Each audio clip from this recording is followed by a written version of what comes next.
आहे आणि आम्ही मुद्दामून निर्णय घेतला कुठेही शक्ती प्रदर्शन करायचं नाही।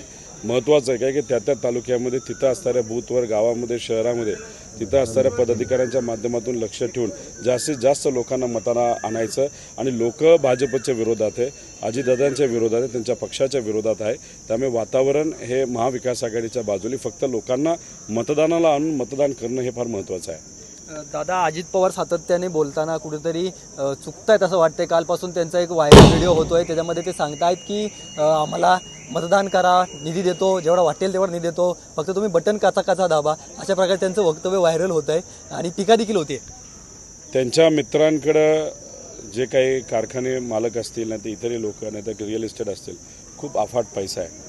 त्यामुळे दादा निधीबद्दल जेव्हा बोलतात तेव्हा त्या निधीबद्दल ते बोलत होते आणि त्या निधीचा वापर मतदारांचं मत विकत घेण्यासाठी तुम्ही करणार आहोत हे तुम्ही सांगत होता का सरकारी निधीबद्दल तुम्ही सांगत होता हे जरा बघावं लागेल। पण दोन्ही निधी म्हणजे तुम्ही मतदान विकत घेण्याचाच प्रयत्न तिथे करताय, नाही तर भाष्य तिथे करताय। इलेक्शन कमिशनली या बाबतीतली दक्षता घ्यावी। एवढा माज पैशाचा निधीचा कोणाचाही नसावा, पण भाजपबरोबर गेल्यानंतर कुठेतरी मला असं वाटतं की सगळ्यांनाच एक वेगळ्या प्रकारचा अहंकार येतो जो दादांकडे आलेला आहे। दादांचं वक्तव्य का चुकतंय? आणि दिल्लीवरनं स्क्रिप्ट आल्यानंतर दिल्लीवाल्यांना मराठी माहीत नाही, त्यामुळे लिहित असताना कदाचित ते चुकत असावे। दादा बोलून दादा स्वतः चुकतायत। आता द्रौपदीचा विषय काढायची जरूरत होती का?